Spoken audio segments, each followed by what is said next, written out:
자, 오늘 말씀은 구약성경 339페이지 여호수아서 13장의 말씀을 볼 차례입니다.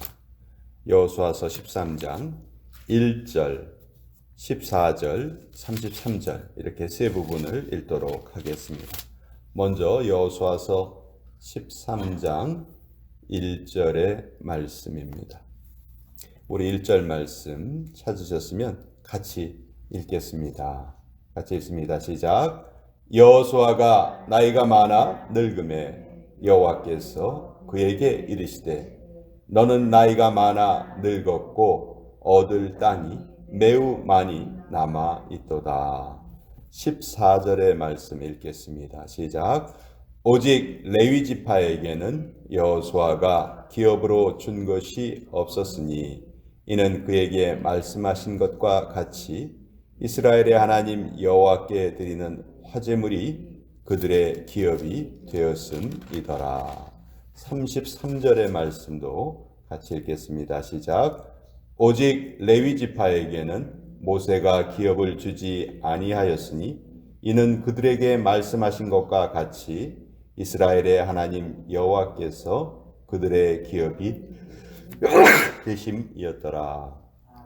하나님의 말씀입니다. 아멘. 죄송합니다. 갑자기 재채기가 나왔습니다. 자, 여호수아서 총 24장으로 이루어져 있는데요. 내용은 아주 간단합니다. 앞부분은 여호수아가 가나안 땅을 정복하는 과정이 적혀 있고요. 그리고 정복한 땅을 어떻게 배분하는가, 그것이 두 번째 내용입니다. 그리고 맨 마지막으로 여호수아가 이스라엘 백성들에게 남기는 유언의 말씀, 부탁의 말씀, 이렇게 세 부분으로 여호수아서가 기록되어 있어요. 그러니까 정복, 배분, 유언, 이렇게 우리가 여호수아서 전체를 간단하게 정리할 수 있습니다. 바로 이 여호수아서 13장서부터가 땅을 배분하는 그런 과정이 적혀 있습니다. 그런데요, 땅을 배분할 때 여호수아가 7년 동안 가나안 땅의 정복 전쟁을 하기는 했지만 아주 중요한 그런 성읍들을 많이 점령을 했고 31명의 그 왕을 다 죽였죠. 가나안 족속의 31명의 왕을. 그렇지만 그렇다 해도 아직 물리적으로 이스라엘 백성들이 정복하지 못한 땅이 아직도 많이 남아 있었어요. 그러니까 쉽게 말해서 경기도 지역을 점령을 한다 하면은 경기도의 주요한 도시 몇 군데는 점령을 했지만 구석구석까지 아직 들어가지는 못했던 그런 상황이에요. 그런데 오늘 1절을 보면 하나님께서 땅을 배분하라 이렇게 말씀하세요. 그 이유가 나오죠. 여호수아가 나이가 많아 늙음에 여호와께서 그에게 이르시되 너는 나이가 많아 늙었고 얻을 땅이 매우 많이 남아 있도다. 자,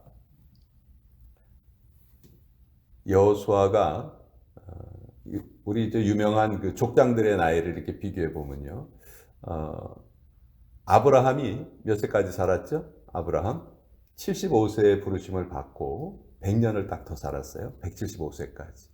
근데 그 아들 이삭은 누구하고 싸운 적이 없죠.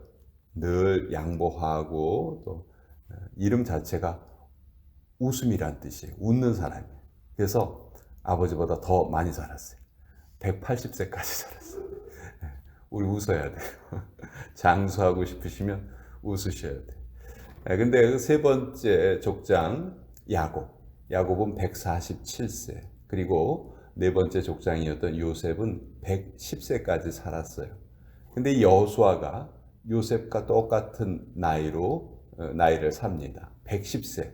그러니까 여호수아가 110세에 죽는데 모세보다도 10년이나 덜 사는 거죠.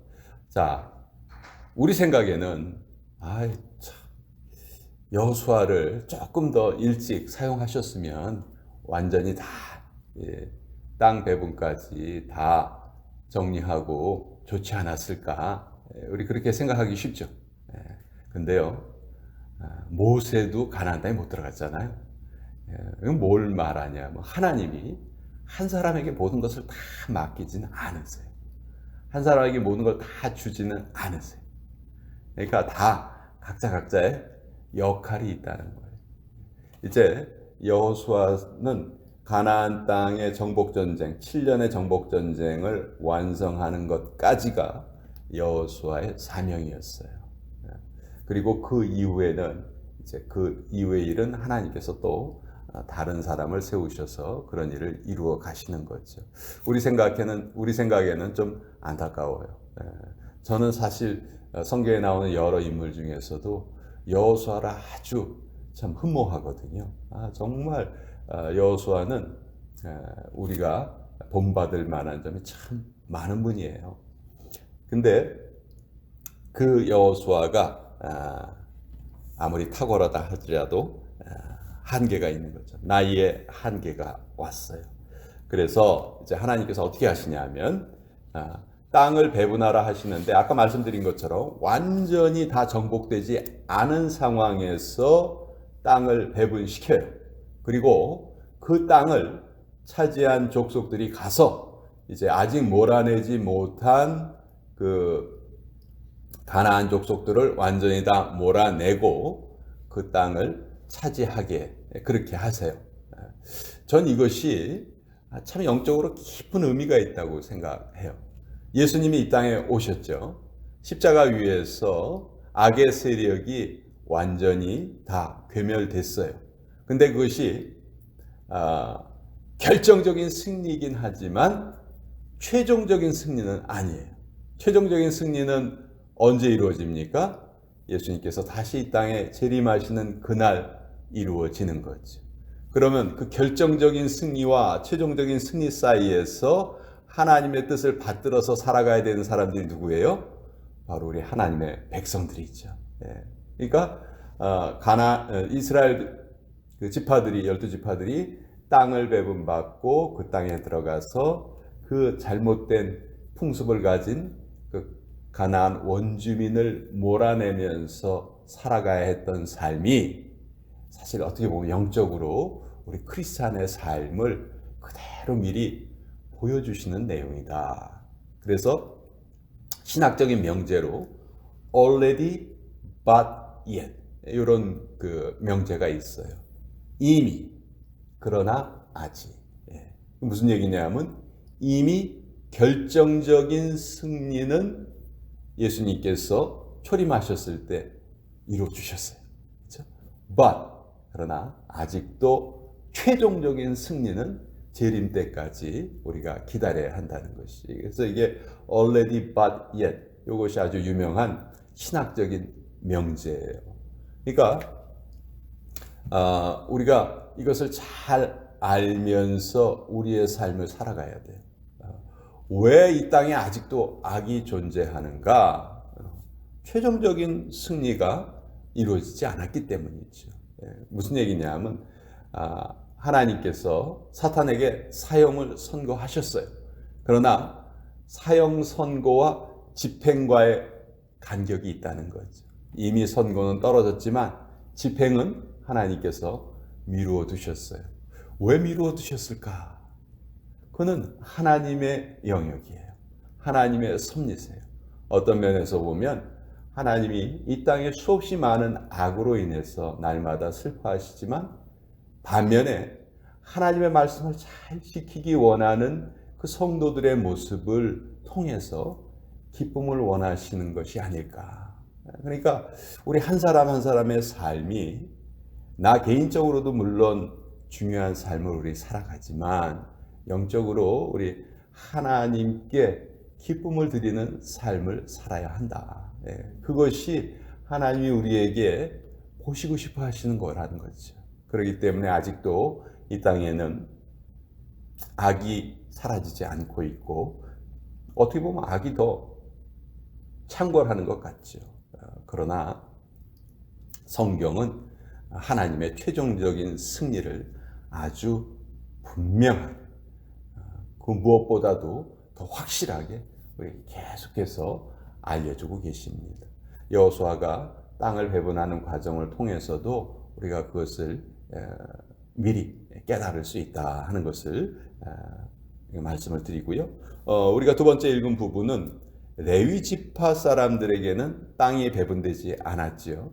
근데 레위 지파 사람들에게 땅이 배분되지 않았던 이유는 14절에 보면 오직 레위 지파에게는 여호수아가 기업으로 준 것이 없었으니 이는 그에게 말씀하신 것과 같이 이스라엘의 하나님 여호와께 드리는 화제물이 그들의 기업이 되었음이더라. 여기에 기업이라는 것은 땅으로 우리 쉽게 얘기해서 번역할 수 그렇게 이해할 수 있어요. 땅이 있어야지만 과거에는 농사를 지어서 농작물을 거둘 수 있었는데 레위 지파에게는 땅이 배분되지 않았어요.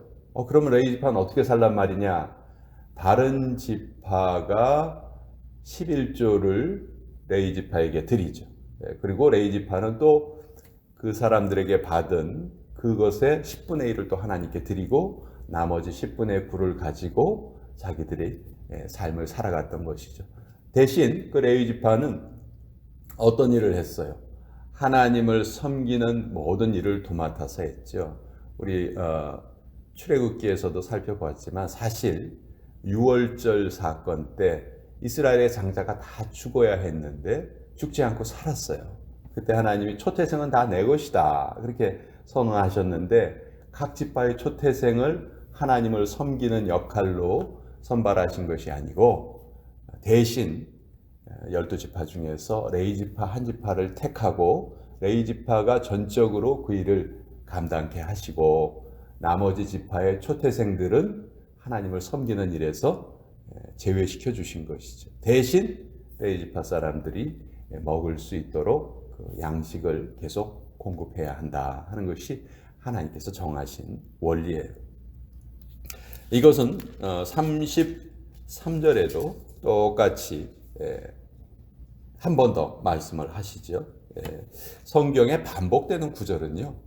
왜 반복되는가? 이유는 한 가지밖에 없어요. 중요하니까.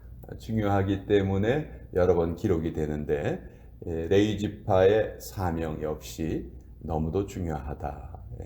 우리 성도들 전체가 어떻게 보면 이 땅에 살고 있는 모든 사람들을 대표하는 레위 지파라 할 수 있어요. 그래서 우리들은 우리의 힘으로 사는 것이 아니에요.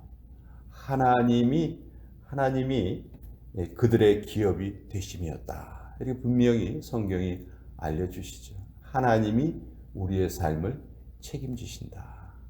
너희는 먹을 것, 마실 것, 입을 것 가지고 그거 가지고 걱정하지 말아라. 염려하지 말아라. 그것들은 다 이방인들이 구하는 것이다. 너희들에게 그것이 있어야 함을 너희 하나님 아버지께서 알고 계신다. 예수님이 이렇게 말씀해 주셨잖아요. 그러니까 우리는 레위 지파로서 영적인 레위 지파로서 살아갈 그런 결단을 하고 그렇게 살아간다면 정말 그 이후의 삶은 하나님께서 다 책임져 주신다. 이것이 하나님이 우리에게 주시는 약속이죠. 그러니까 우리는 우리의 능력을 의지하고 사는 사람들이 아니고 하나님의 약속을 의지하고 사는 사람들이다. 근데 요 시간 지나서 딱 세상에 나가보면 어때요? 세상 사람들은 다 반대로 살죠. 그럼 우리가 어떻게 돼요? 우리가 나도 모르는 사이에 거기에 영향을 받아요. 우리의 영적인 중심이 잘 잡혀 있지 않으면. 그렇죠? 그래서 우리가 영적인 중심이 잘 잡혀 있으면 그렇게 살아가는 세상 사람들이 우리를 본받을 것이요.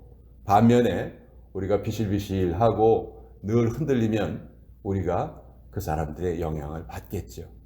그래서 이 하루의 첫 시간은 우리의 영적인 중심을 다시 한번 잘 잡는 시간이에요. 오늘도 하나님 의지하고 살겠습니다. 그것을 하나님께 고백하고 결단하고 그럴 수 있는 힘을 우리가 얻는 시간이 바로 이 아침 시간입니다. 오늘 이 말씀 여러분과 함께 같이 나누어 보았습니다. 자,